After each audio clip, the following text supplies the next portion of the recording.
You're standing at the counter, one burner lit, the cupboard half empty, and the calendar says there's still 9 days till the check comes. I've been right there in that exact spot more times than I want to admit. And here's what I learned. 3 ingredients. That's all it took my grandmother to feed a whole table through the worst years this country ever saw.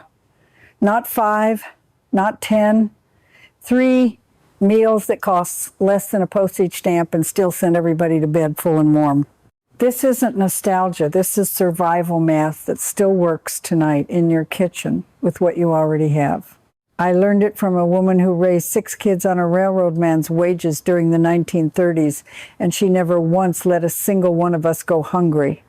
So I'm counting down from the everyday tricks all the way to the one meal almost nobody remembers anymore.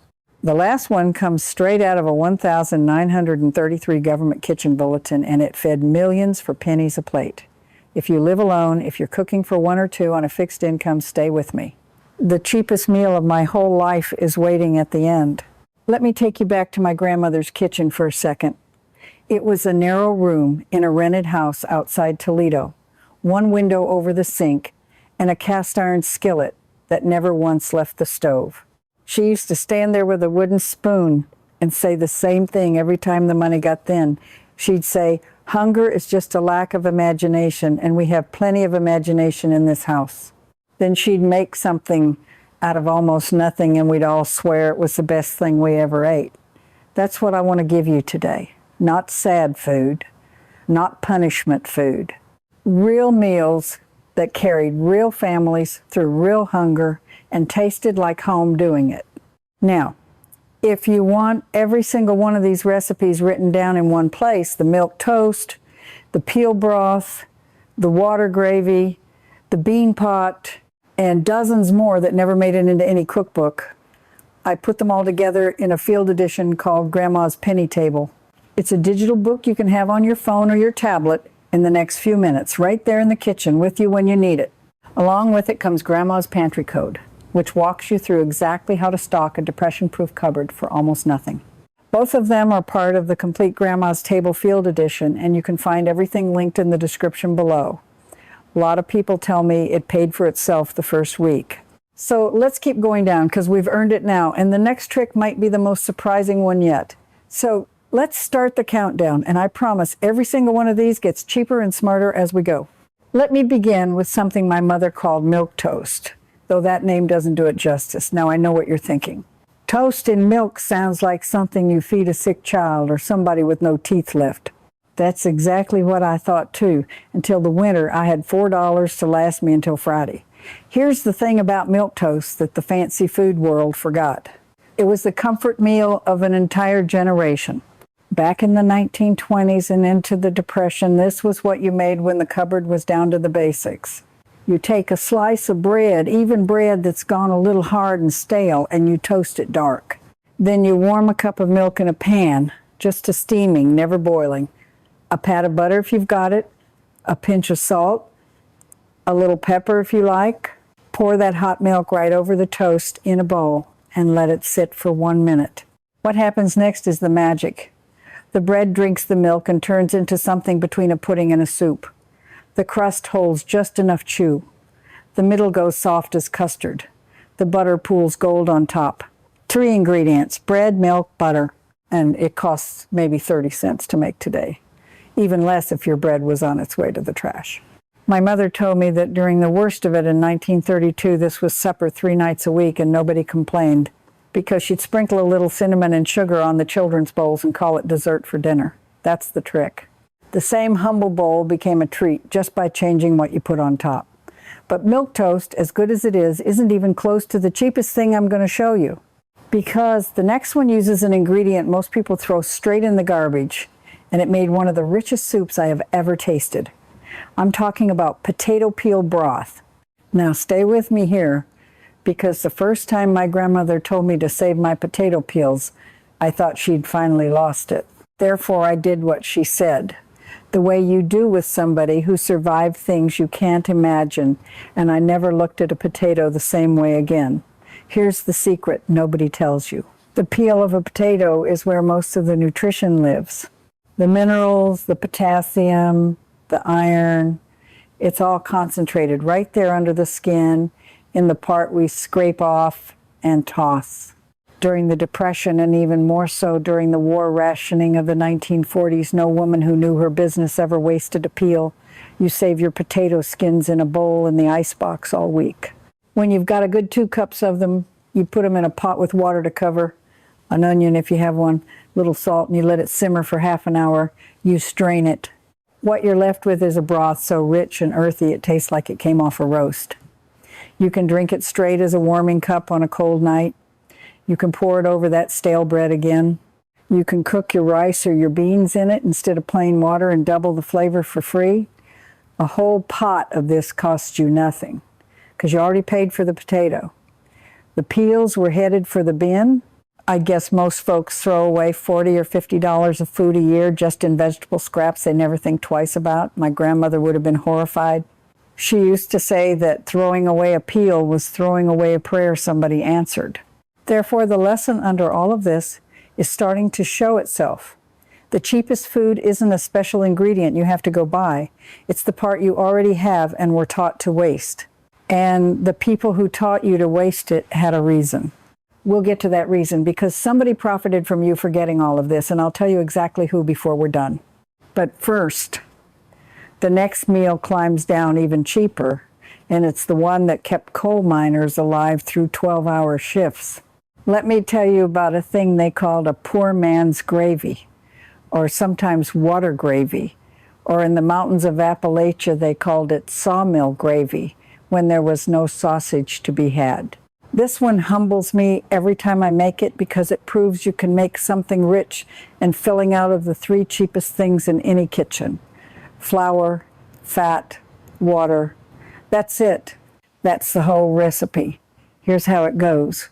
You take a spoonful of any fat you have. Bacon grease saved in a can is best, and if you've been saving your bacon grease the way my people did, you've got a gold mine sitting on your stove. But butter works. Even a little oil works. You heat it in your skillet. You sprinkle in a couple spoonfuls of flour and stir it until it turns the color of a paper bag and smells nutty and toasted. Then you pour in water, slow, whisking the whole time, until it thickens up into a smooth, pale gravy. Salt, lots of black pepper, that's the soul of it. You pour that over a torn-up biscuit, or that stale bread again, or a boiled potato, and you have a meal that sticks to your ribs for hours. The coal miners of West Virginia and Kentucky ate this before dawn because it was cheap and it didn't quit on you halfway through the morning. It filled the hole and kept it filled. A serving of this costs about a dime, maybe less. And I'll be honest with you, the first time I served water gravy to a friend without telling him what it was, he asked me what restaurant taught me to make it. He thought it was something special. It is something special. It's just special that was born out of having nothing. Now I want to stop the countdown for a minute because I need to say something that matters more than any recipe. These meals were never really about the food, not entirely. When you live alone, the way so many of us do now, the hardest part isn't the money, it's the energy. It's standing at a stove when your back aches and your knees have had enough, cooking a meal for one person in a kitchen that used to be loud and full and is now so quiet you can hear the clock. I know that silence. I've eaten a lot of meals standing up at the counter because sitting down at an empty table felt like more than I could face. And I want you to hear me say this. Feeding yourself well when no one is watching, when no one would know if you just had crackers and went to bed, that is not a small thing. That is dignity. That is you telling yourself you're still worth the trouble. These 3 ingredient meals are a gift for exactly that reason. They don't ask much of you. They don't need a full day of standing and chopping. They were invented by tired people, for tired people, in hard times. My grandmother cooked these at the end of 14-hour days. If she could feed 6 on an empty tank, you can feed 1. And you deserve to. So if you've been skipping meals because cooking for 1 feels like too much bother, I made this next part especially for you. Stay right here. The meal I want to give you now is the one I lean on the hardest when my energy is gone and I just can't face the kitchen. No knife work to speak of. One pot, you barely have to stand, and it stretches across 3 or 4 days, getting better every time you warm it up. It's a bean and bread pot, the kind that immigrant families in the tenements of New York and Chicago lived on at the turn of the century. Here's what you do. You take a bag of dried beans, any kind, navy beans or pintos are cheapest. A bag costs maybe $1.50, and it makes enough for most of a week. The night before, you dump the beans in your pot, cover them with water, and walk away. They soak themselves while you sleep. No work at all. The next day, you pour off that water, cover them with fresh water, throw in some salt and an onion, cut in half, and let them simmer low and slow for a couple hours while you sit, while you rest, while you watch your shows. You don't have to babysit it. You just give it a stir when you walk by. The whole house fills up with a smell that'll take you straight back to a grandmother's kitchen. When the beans are soft, you've got a pot of food that costs maybe $2 total and feeds you for days. You ladle it into a bowl. You tear in a piece of bread to soak up the liquid. And the bread goes soft and the beans go creamy, and it is everything a body needs on a cold night. A bowl of beans like this has 15 grams of protein and runs you about 40 cents a serving. 40 cents. You will not find a single thing in the freezer aisle that feeds you that well for that little part. And here's the part for those of us cooking for one. Beans keep beautiful in the icebox for the better part of a week. They reheat in minutes. Every day you can change them up so you don't get tired of them. One day plain with bread. The next day you mash them up and fry them in a little grease until they get crispy edges. The day after that, you thin them with that potato broth I told you about and call it soup. One pot of beans, 4 different meals, almost no money and almost no standing on your feet. Therefore, you start to see how these old tricks stack on top of each other. The peel broth feeds the beans. The beans feed the gravy feeds the bread. Nothing stands alone and nothing goes to waste. That was the whole genius of how poor folks cooked, and it's exactly the genius the grocery world spent the last 50 years teaching us to forget. Now, let me tell you who did the forgetting, because we've earned it now. Somewhere around the 1950s and 60s, after the hard times eased and money started flowing again, a new idea got sold to the American kitchen. The idea was that cooking from scratch was drudgery, that a modern woman shouldn't have to soak beans or save peels or make gravy from flour and fat. That convenience was freedom. And so the boxes and the cans and the frozen trays marched into every cupboard in the country, and they came with a price tag that the beans never had. They didn't just sell you food. They sold you the idea that the old food was beneath you. That milk toast and bean pots and water gravy were poverty meals, embarrassing, something to leave behind. And a whole generation believed it and stopped teaching their children, and the knowledge that carried us through the Depression nearly died in one lifetime. I believed it too for years. I was ashamed of these meals. When company came, I'd hide the bean pot and serve something from a box that cost 5 times as much and fed us half as well. It took me getting truly broke, truly down to my last few dollars, to understand that my grandmother hadn't been making do, she'd been making genius. And the people who taught me to be ashamed of it were the same people selling me the expensive replacement. So let's keep going down, because we're getting close to the cheapest of them all, and the next one might be the most surprising trick in this whole video. I want to tell you about the onion and bread soup that the French peasants made. The one that snuck its way into American kitchens through the hardest times. Now, you've maybe heard of French onion soup as a fancy restaurant thing with melted cheese and a high price.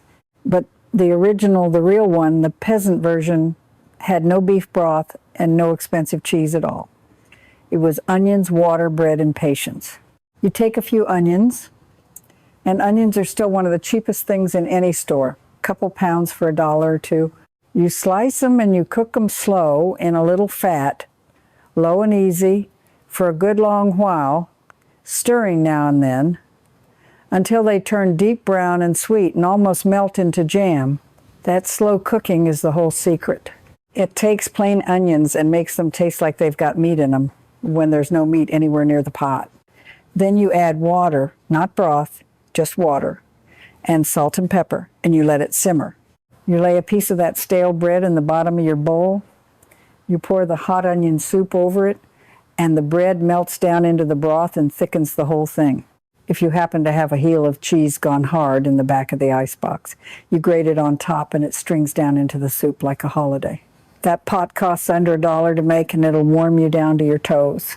The poor of Paris ate this for centuries, and when hard times came to America, the immigrants who knew the trick ate like they had a secret nobody else did, because they did. They knew that an onion cooked slow enough doesn't need anything else to taste rich. But here's the tension I have to be honest about. As good as that onion soup is, it still asks you to stand and stir those onions for a while. The number one meal I'm about to give you asks almost nothing of you. It's cheaper than the onions, faster than the gravy, and it comes from a place that surprised even me when I dug it up. Before I get there, though, let me give you one more, because this one breaks every rule about what a meal is supposed to cost. They called it Hoover stew, named after the president who was in office when the bottom fell out in the early 1930s. The folks living in the shanty towns, the ones they bitterly called Hoovervilles, made this in big shared pots over open fires, and it kept entire camps of out-of-work men and their families alive. Hoover stew was whatever you had, but the bones of it were always the same. Little pasta, usually macaroni because it was cheap and it filled you up. Some beans, a can of tomatoes, or any vegetable you could scrape together.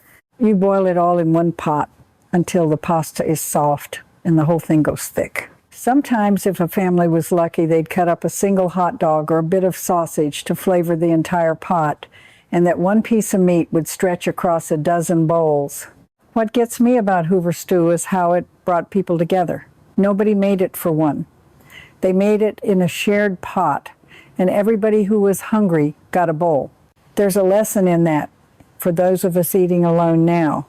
A pot of Hoover stew costs maybe $3 and feeds you for days, but it was also a reason to knock on a neighbor's door. If you've got somebody nearby who's also stretching a thin budget, this is the meal you make together. Half the cost, twice the company, and that quiet kitchen gets a little louder. You can make it tonight with a handful of macaroni, a can of tomatoes, and a can of beans. 30 minutes, one pot, and you've eaten the same meal that carried this country through its darkest decade. But therefore, after all of these, after the milk toast and the peel broth and the water gravy and the beans and the onion soup and the Hoover stew, you're probably wondering what could possibly be cheaper. What meal could possibly sit at number one when 40 cents a serving was already feeling impossible to beat? Let me tell you. And let me tell you where I found it, because this is the one that sounds like buried treasure. In 1933, at the very pit of the Great Depression, the United States government and the home economists at the land-grant universities were desperate to keep people fed and healthy on almost no money. The extension services printed little bulletins and handed them out to struggling families, plain pamphlets full of survival cooking. And in those pages, repeated over and over because it worked, was a dish so cheap and so simple that it almost disappears into nothing. They called it a cornmeal mush, and the fried version of it was called Scrapple's Poor Cousin, or just fried mush. This is the number one meal. This is the one that fed more desperate Americans than almost anything else, and the one almost nobody under 70 remembers how to make. Here's the whole thing. Cornmeal, water, salt, that's the three ingredients. A bag of cornmeal costs almost nothing and lasts for months in the cupboard. You bring water to a boil with a little salt. You pour in the cornmeal slow, whisking, and you stir it as it thickens into a smooth, soft porridge, just a few minutes. Right there, hot in the bowl with a little butter or a drizzle of anything sweet. That's breakfast, that's supper. That's a warm, filling meal for about a nickel a serving. Cornmeal mush gives you real energy, real calories, the kind that hold you through a long, cold day, for less money than any other food I know. But here's where the old wisdom turns it into magic, and here's why it earned the number one spot. You don't eat it all at once. You take what's left in the pot, and you pour it into a loaf pan or a bowl, and you set it in the cold overnight. By morning, that soft mush has set up firm as a brick, sliceable, solid. You turn it out and you cut it into slabs, and you take those slabs and you fry them in a hot grease skillet until they're golden and crisp on the outside and still creamy soft on the inside. The outside crackles. The inside is like the richest polenta you ever paid too much for in a restaurant. You eat it with a little syrup if you've got it, or with that water gravy poured over the top, or with nothing but salt, and it is one of the most satisfying things that has ever come off my stove. One pot of cornmeal becomes a hot porridge dinner the first night, and a plate of crispy fried mush the next morning. Two completely different meals from one cheap bag, and the total cost barely registers. The 1,933 bulletins pushed this exact trick because it stretched the cheapest grain in America across 2 meals and made the second one feel like a treat. My grandmother made this until the day she died, long after the hard times were over, long after she could have afforded anything she wanted. I asked her once why she still ate fried mush when she didn't have to. She set down her fork and she said, "'Cause it kept me alive when nothing else would, and I'm not about to forget a friend like that." That's the meal. Cornmeal, water, salt, a nickel, a serving. 2 meals from one pot, invented out of pure necessity, written down in a government pamphlet at the lowest moment this country ever lived through, kept alive by women like my grandmother, and now handed to you. You can make the mush tonight and fry the rest tomorrow, and you will eat for 2 days on pocket change. The food companies never could sell you this. There's no way to package it, no way to mark it up, no way to convince you it's special when it costs almost nothing. So it got quietly left out of the cookbooks and the commercials, and a meal that fed millions slipped out of memory. But it never stopped working. It's been waiting in that bag of cornmeal the whole time. So here's what I really want you to walk away with tonight. You haven't lost the ability to feed yourself well. It was never lost. It was just covered over, talked out of you, made to feel like something to be ashamed of. And everything I showed you today, you can do with what's already in your cupboard, with the energy you've got on the money you actually have. You're the kind of person who refuses to waste, who sits down to a real meal even when you're cooking for one, who knows that taking care of yourself is the last thing nobody can take away from you. That's not poverty, that's mastery. My grandmother knew it, now you do too. So tell me something, and I really do want to know, which one of these did you grow up with? Was it the milk toast in a warm bowl, or the water gravy over a biscuit, or did somebody in your family fry up cornmeal mush on a cold morning the way mine did? Leave me a comment and tell me which meal you're going to make first, and tell me where in the world you're watching from. I read every single one, and it means more than you know to hear these kitchens are still alive out there. And if you want to keep these old survival meals from disappearing, come along with me. This isn't really a channel. It's a table full of people who refuse to let this wisdom die, who still believe nothing should be wasted and nobody should go hungry. Stay close, because next time I'm going to show you the 3-ingredient bread my grandmother baked without an oven on top of the stove when she couldn't afford to heat the house. It fed us for a week, and it cost almost nothing, and almost nobody alive remembers how it's done. I'll be right here to show you. Until then, eat well, waste nothing, and don't you ever be ashamed of the food that keeps you standing.